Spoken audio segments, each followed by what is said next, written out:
The Kafue River is the longest river lying wholly within Zambia at about 1,600 kilometers, 990 miles long. Its water is used for irrigation and for hydroelectric power.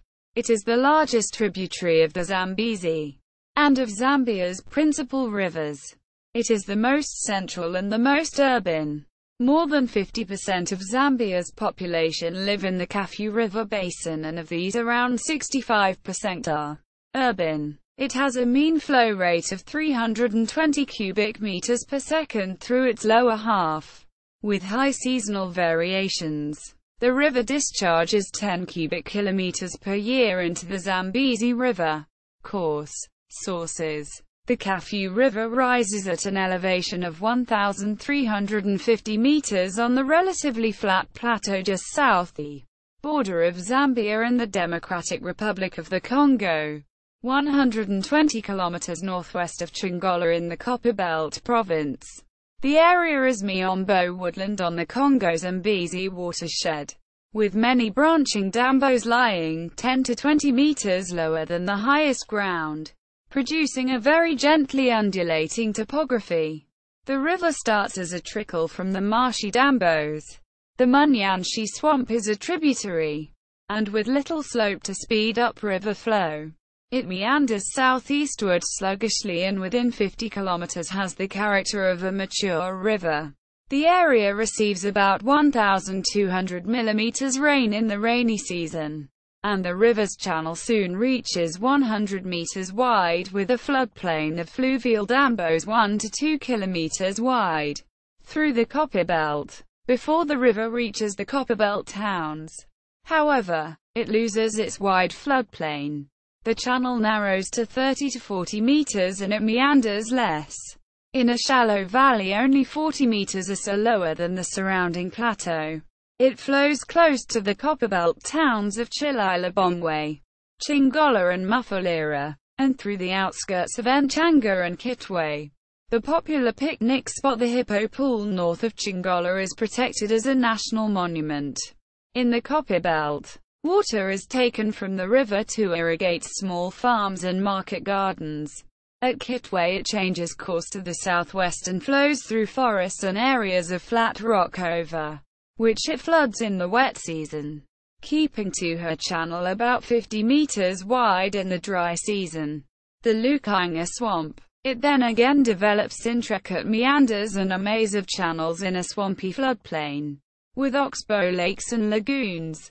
It flows 20 kilometers west of the permanent part of the Lukanga swamp, which fills a circular depression, and which drains through a channel into the Kafue. The area between the swamp and river is floodplain, and when that and surrounding areas are inundated in the rainy season, the combined wetland exceeds 6,000 square kilometers. This is the first of the three main wildlife areas of the river, and the least surveyed and protected. Through Kafue National Park, the character of the river changes again, as it forms a less meandering dry season channel with sandy banks and islands. Continuing southwest it enters the Kafue National Park, second largest national park in Africa, where it receives its two largest tributaries, the Lunga and Lufupa rivers. Also from the north, the Kafue skirts the southeast edge of the Busanga Plain, one of Africa's premier wildlife areas, known for large herds of Cape buffalo, zebra and antelope. In the rainy season the Lufupa floods the plain. Iteji Gap. Like the upper Zambezi, Okavango and Kwando rivers, the Kafue used to flow south all the way to Lake Matgadikgadi and the Limpopo River. But the land in that area was uplifted. A rift valley formed running due east of where the Kafue National Park is now, and the Kafue River, eroding a channel called the Iteji Gap through a ridge of 100 meters high hills, became diverted eastwards.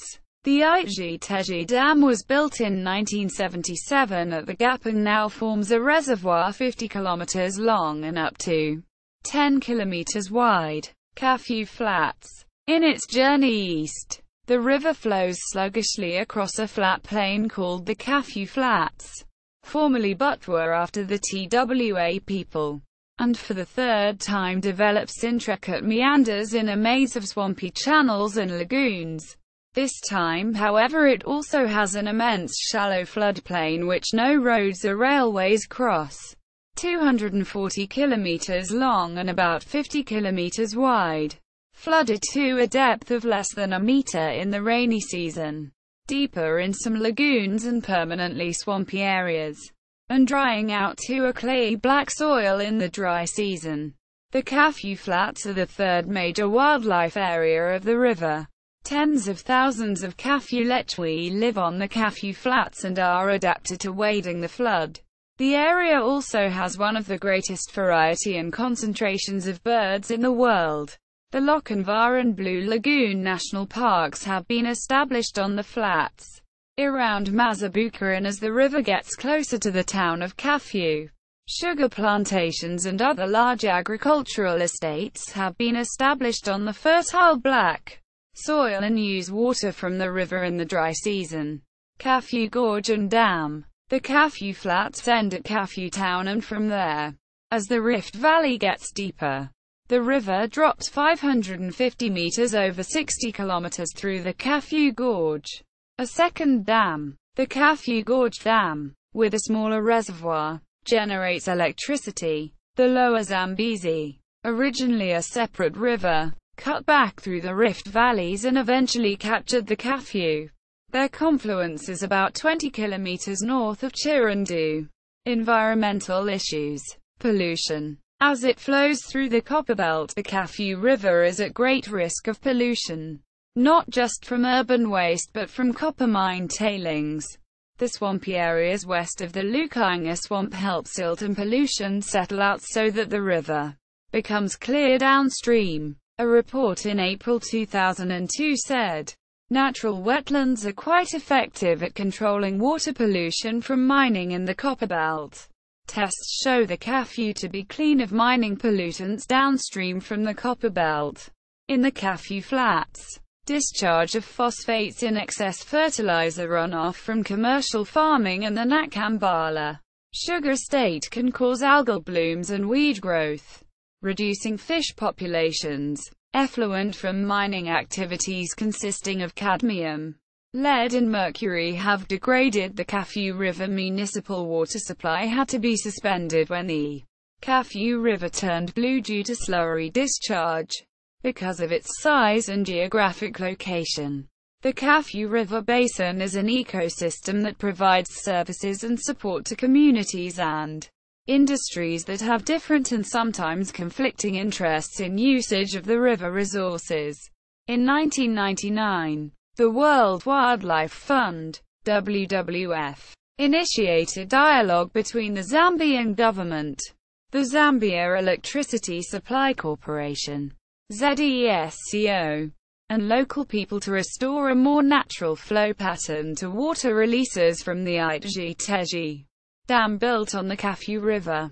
This project heavily influenced development of Zambian government policy on water resources, and in February 2010, the Zambian cabinet approved a revised national water policy that aims to improve water resources management by establishing institutional coordination, engaging in modern methods of integrated water resource management while decentralizing government policy to address diverse interests within the water sector.